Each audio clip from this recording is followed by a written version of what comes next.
Hello viewers, ABCD কম্পিটিটিভে তোমাদের স্বাগত জানাই।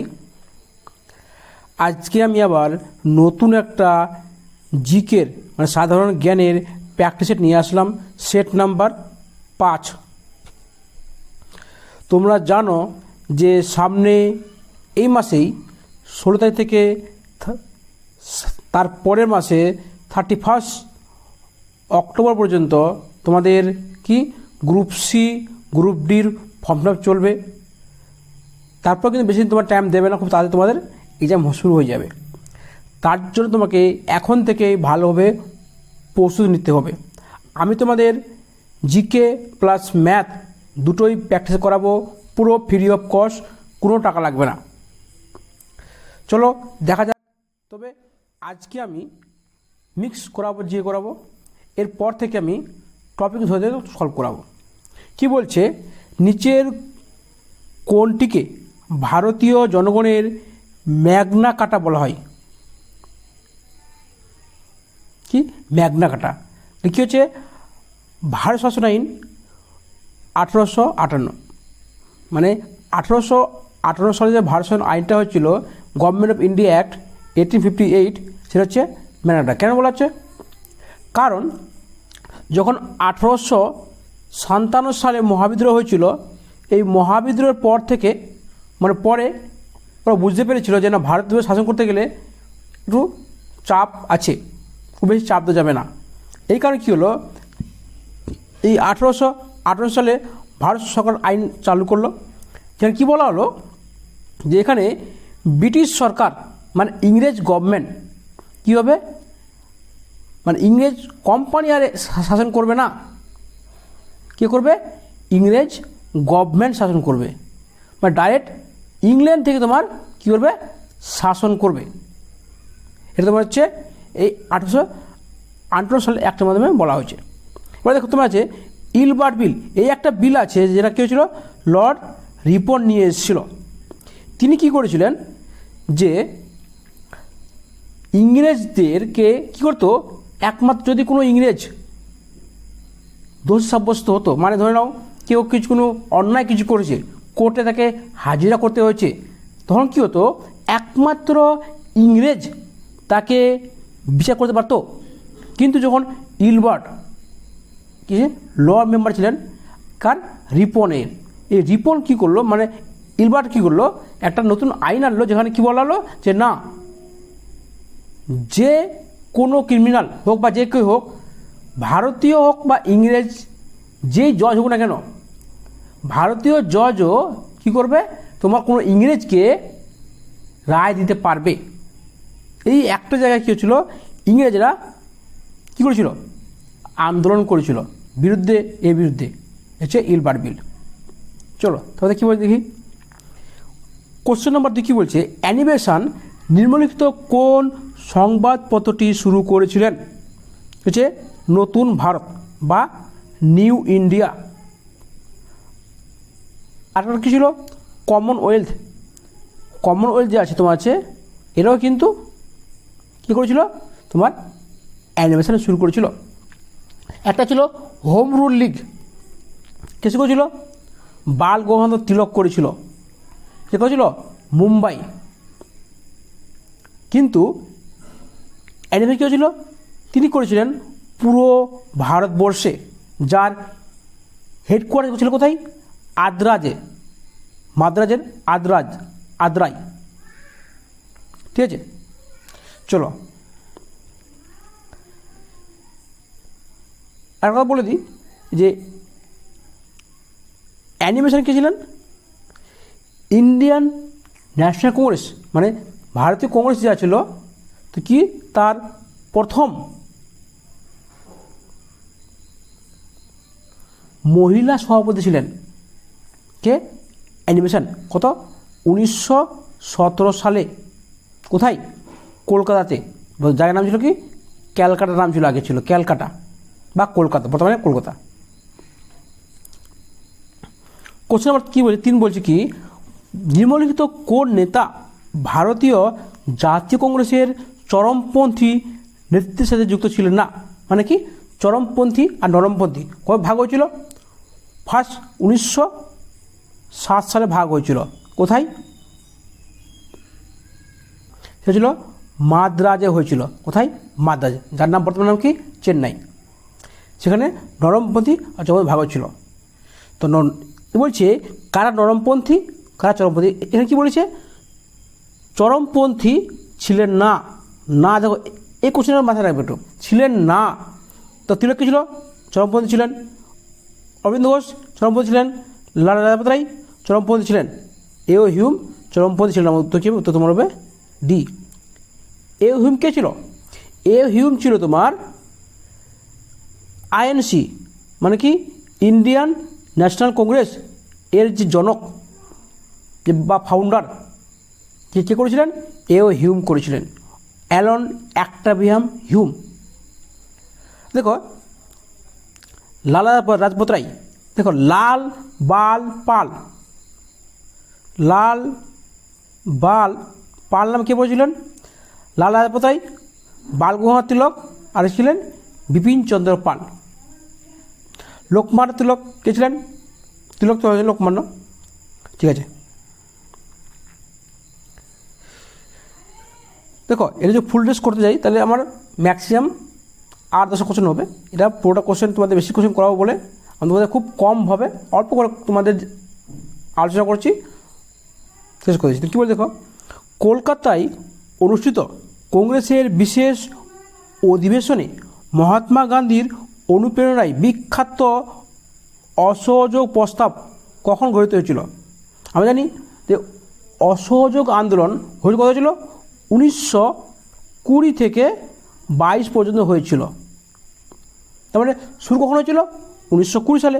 তাহলে 20 তোমার একটা তোমার আছে। এবার শেষ কবে হয়েছিল? 1922 সালে। কবে? 12ই ফেব্রুয়ারি। 12 ফেব্রুয়ারি কেন ছিল? 19 ফেব্রুয়ারি হলে 5ই ফেব্রুয়ারি, 1905 তোমার থাকবে। ঠিক আছে, এই না সরি ভুল বললাম, 4 ও 5 থাকবে। অন্য জায়গায় 4 থাকে, অন্য জায়গায় 5 থাকে, 6 থাকে না। 4 বা 5 ফেব্রুয়ারি, 5 তোমার বেশি তোমার নেই। ঠিক আছে, এই 5 ফেব্রুয়ারি কী ছিল? তোমার উত্তরপ্রদেশে কী হয়েছিল, মানে বর্তমানে ইউপিতে তোমার 22 জন পুলিশকে পুড়িয়ে মারা হয়েছিল। এই ঘটনায় কী হয়েছিল? গান্ধীজি এই অসহযোগ আন্দোলনকে প্রত্যাহার করেছিলেন। তোমরা আমাকে বলবে যে উত্তরপ্রদেশের কোন জায়গায় 22 জন পুলিশকে পুড়িয়ে মারা হয়েছিল? আর দেখো গান্ধীজি 1925 সালে, না সরি ভুল, এটা 24 হবে, এটা 25 হবে। 1924 সালে গান্ধীজি প্রথম কী হয়েছিলেন? কংগ্রেসের সভাপতি হয়েছিলেন, ফার্স্ট এবং লাস্ট। কোথায়? বেলগাঁওয়ে। আর 1925 সালে কী হয়েছিল? ভারতের প্রথম মহিলা সভাপতি ছিলেন, মানে ভারতীয় জাতীয় কংগ্রেসের প্রথম মহিলা সভাপতি কে ছিলেন? এখানে ছিলেন সরোজিনী নাইডু। তিনি ছিলেন ভারতীয়। আর যে 1917 হয়েছিল, কেউ ছিলেন অ্যানি বেসান্ট। তিনি ছিলেন জাতীয় কংগ্রেসের প্রথম মহিলা সভাপতি। তিনি কিন্তু ভারত ছিলেন না। প্রথম ছিলেন কে? 1925 সালে হয়েছিলেন কে? সরোজিনী নাইডু। কি বলছে? নিম্নলিখিত মধ্যে কে আলিগড় মুসলিম ইউনিভার্সিটি তৈরি হয়েছিলেন? স্যার সৈয়দ আহমেদ খান। কত সালে? 1875 সালে। ভারতের একটি উপকূলরেখা রয়েছে, মানে অ্যাকচুয়ালি কতটা স্থান জুড়ে উপকূলরেখা রয়েছে? 7516 কিলোমিটার। কী হবে? 7516.6 কিলোমিটার হবে অ্যাকচুয়ালি।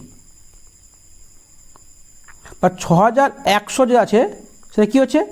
তার তোমার মেনল্যান্ড, মানে যে ভারতের যে এটা আছে ম্যাপটা দেখো এভাবে আছে না, এখান থেকে এখান পর্যন্ত তোমার আছে 6100। আর বাকি তোমার আছে আন্দামান নিকোবর দ্বীপপুঞ্জ, তারপরে তোমার আছে দমন ও দিউ, এগুলো যা তোমার আছে সেটা তোমার আছে বাকিটা।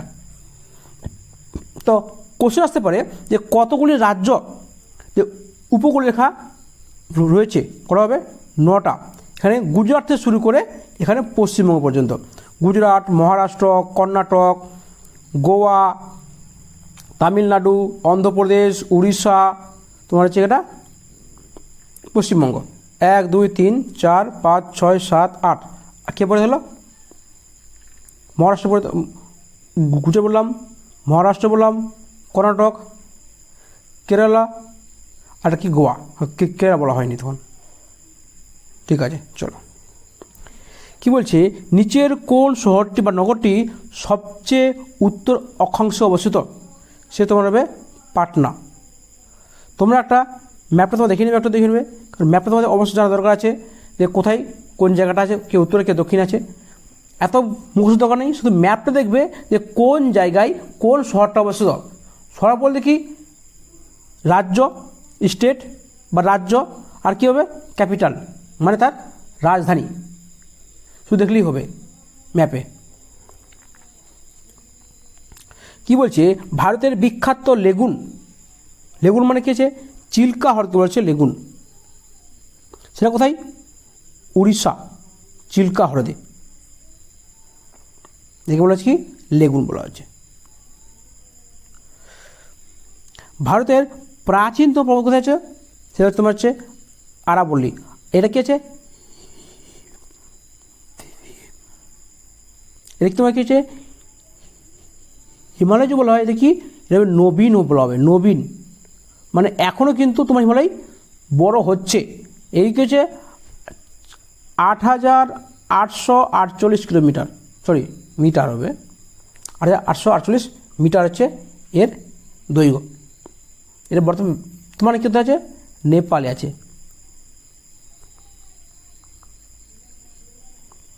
আর আরাবল্লী কোথায় আছে?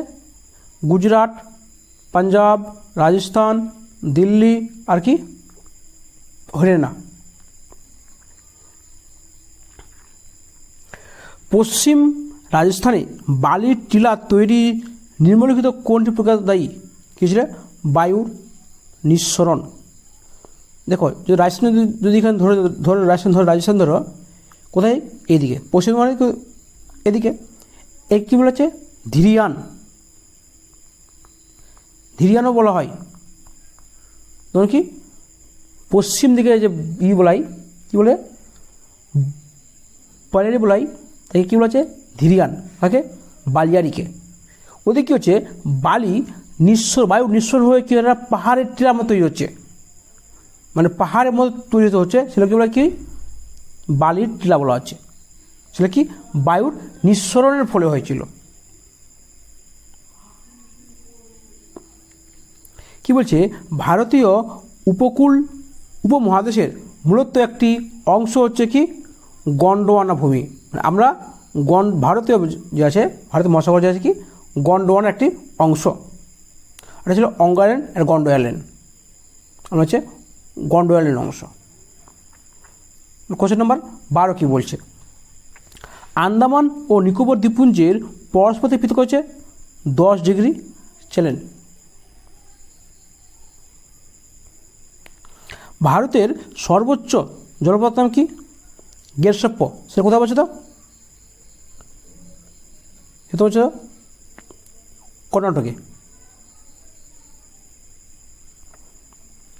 ভারতীয় মান সময় নির্ণয় করে, মানে অ্যাকচুয়ালি ভারতের যে সময় আমরা বলি না যে গিনিস মিন টাইম, লন্ডনের কী বলা হয়, লন্ডনে যে গিনিস মিন টাইম আছে না, সেটা কী বলা হয়, প্রমাণ টাইম বলা হয়, প্রমাণ 0 ডিগ্রি বলা হয়, 0 ডিগ্রি। কোথায়? এটা হচ্ছে লন্ডনে। তো ভারতে কত? ভারতে হচ্ছে 82.5 পূর্ব দিকে। আর আমি কি, তাদের আমরা হচ্ছে এগিয়ে আছি। পূর্ব মানে কি, এদিকে যত তোমার যাবে কী হবে, টাইম তোমার এগিয়ে থাকবে, আর এদিকে কী হবে, তোমার টাইম পিছিয়ে যাবে। তো আমরা কত আছি, আমরা 5 ঘন্টা 30 মিনিট আমরা এগিয়ে আছি। আমরা কত আছি, 5 ঘন্টা 30 মিনিট আমরা এগিয়ে আছি। কেন? দেখো 1 ডিগ্রি সমান কত আছে, 1 ডিগ্রি সমান 4 মিনিট। তোমার করো 82 ডিগ্রি কত হবে, 82 ডিগ্রি মিনিট কত আসবে, তোমার দেখবে 330 মিনিট তোমার আসবে। এর মানে হচ্ছে 5 ঘন্টা 30 মিনিট।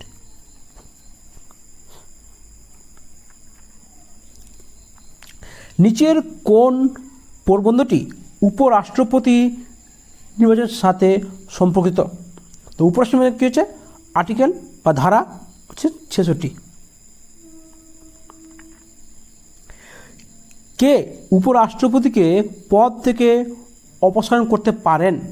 অনেকে বলবে রাষ্ট্রপতি। না, রাষ্ট্রপতি শেষ মুহূর্তে তিনি সাইন করেন, কিন্তু সংসদ বা পার্লামেন্ট বা লোকসভা এবং রাজ্যসভা মিলে তাকে কী হচ্ছে, তাকে পদত্যাগ করাচ্ছে।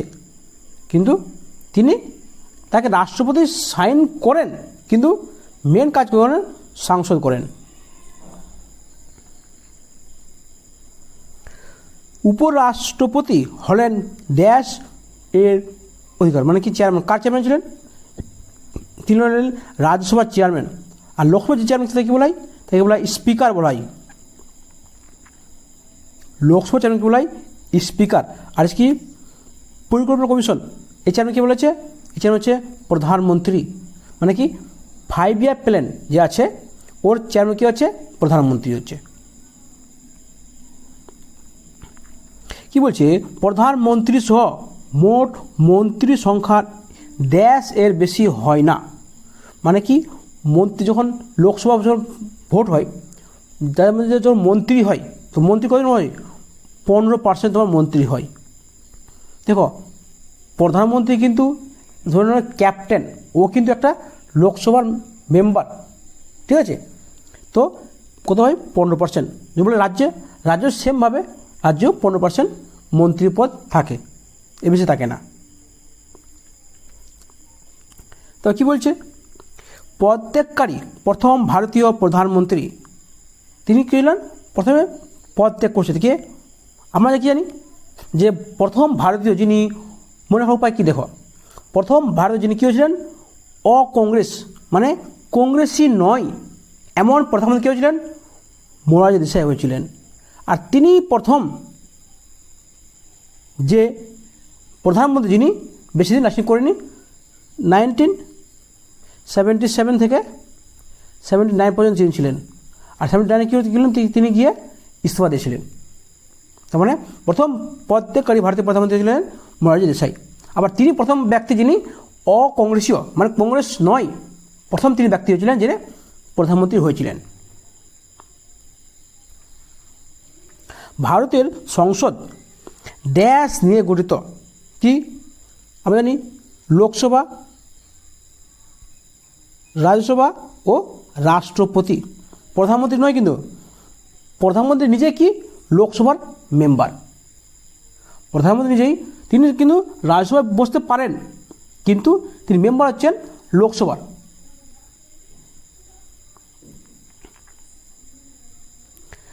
আন্দামান ও নিকোবর দ্বীপপুঞ্জের বিচার বিভাগে নিম্নলিখিত কোনটি তত্ত্বাবধানে আসে? মানে আন্দামান নিকোবর দ্বীপপুঞ্জ আছে, তারা কোন হাইকোর্টের আন্ডারে আছে? দেখি, কলকাতা হাইকোর্টের আন্ডারে আছে। পোর্ট ব্লেয়ার কলকাতা হাইকোর্টের একটি সার্কিট বেঞ্চ।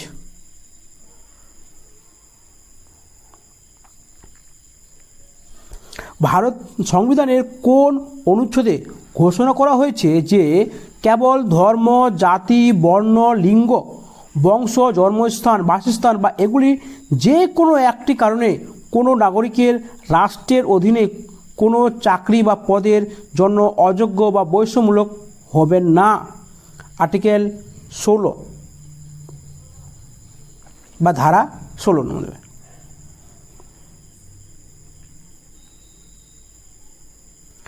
তো আর্টিকেল 17 কী আছে? আনটাচেবিলিটি, মানে অস্পৃশ্যতা। আর্টিকেল 18 কী আছে? টাইটেল রাখা যাবে না, কোনো পদবি রাখা যাবে। যেমন কী ছিল? ধরুন সচিন টেন্ডুলকর কী পেয়েছে?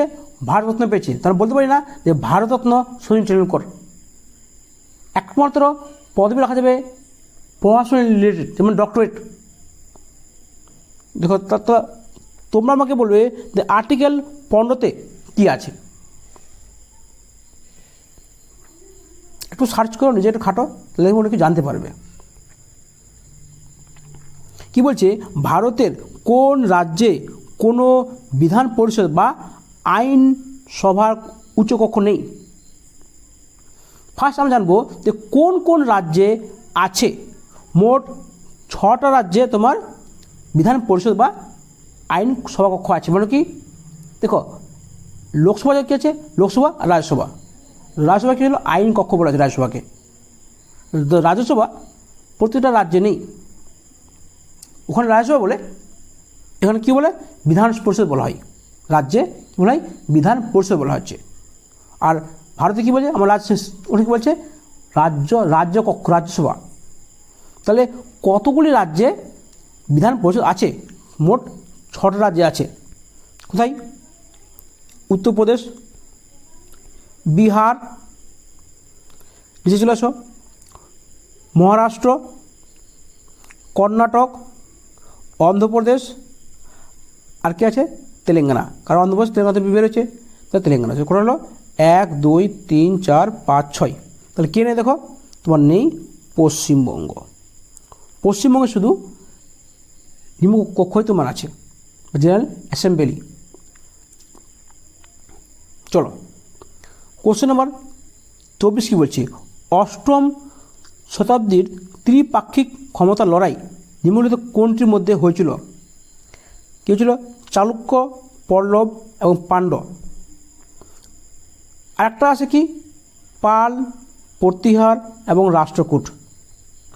পাল, প্রতিহার এবং রাষ্ট্রকূট, এটা তোমার ছিল ত্রিপক্ষ রাষ্ট্রীয় ক্ষমতা লড়াই। আর এখানে ছিল চালুক্য, পল্লব এবং পাণ্ডব, এরাও ছিল 3 পক্ষ। দুটো কিন্তু আলাদা আলাদা, যে কোনো একটা আসতে পারে, এও আসতে পারে, আবার এটাও আসতে পারে। দুটোই জেনে থাকা ভালো। কি বলছে, কোন রাজা এলাহাবাদের কুম্ভ মেলায় আয়োজন করেছিলেন? সে হচ্ছে কে, হর্ষবর্ধন। এলাহাবাদের কুম্ভ মেলা আয়োজন করেছিলেন হর্ষবর্ধন। কোশ্চেন নাম্বার 26 কী বলছে, উপনিষদ হলো নিম্নলিখিত বিষয়গুলির উপর লেখা একটি কি হচ্ছে দর্শন বই। এটা দর্শন, এটা রাজনীতি নয়, ওষুধ নয়, সামাজিক জীবনযাপন নয়, কি দর্শন। ঋগ্বেদে ত্রোতগুলি কোথায় রচিত হয়েছিল? সেটা ছিল পাঞ্জাবে।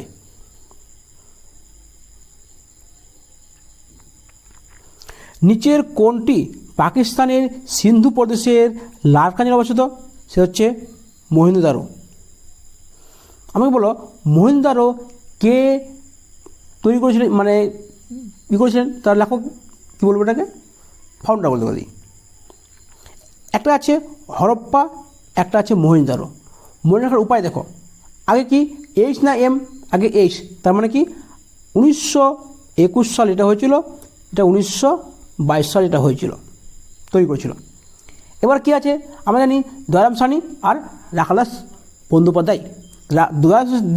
আগে ডি নাকি, আগে ডি, তারপরে আগে দয়ারাম সানি, তবে কি আছে রাখালদাস কি, তারপরে আর, তারপরে পরে আর। তাহলে কী হচ্ছে, হরপ্পা, দয়ারাম সাহানি, মহেঞ্জোদারো, রাখালদাস ব্যানার্জি বা বন্দ্যোপাধ্যায়, যাই বল না কেন। কি বলছে, সিন্ধু সভ্যতার অবসারের কারণ কি ছিল? আর্যদের আক্রমণ, পুনরাবৃত্তি, বন্যা এবং ভূমিকম্প সবগুলোই ছিল। আজকের লাস্ট কোশ্চেন, উত্তর ভারতের শেষ হিন্দু সম্রাট কে ছিলেন? বলছে উত্তর ভারতের কে ছিল? হেমু বা হেমচন্দ্র বিক্রমাদিত্য, যার আকবরের সঙ্গে দ্বিতীয় পানিযুদ্ধ হয়েছিল। আকবর না, হ্যাঁ আকবরের সঙ্গে 1556 সালে। সে ছিলেন শেষ হিন্দু সম্রাট। আশা করছি তোমাদের ক্লাসগুলো ভালো লেগেছে। যদি ভালো লেগে থাকে তাহলে আমার ক্লাসটাকে লাইক মেরে দিও। একটা লাইক মারলে কী হবে, আমার ভালো লাগবে না, তোমাদের ক্লাসগুলো ভালো লাগছে। শেষ পর্যন্ত ধন্যবাদ, তোমার দিন শুভ হোক।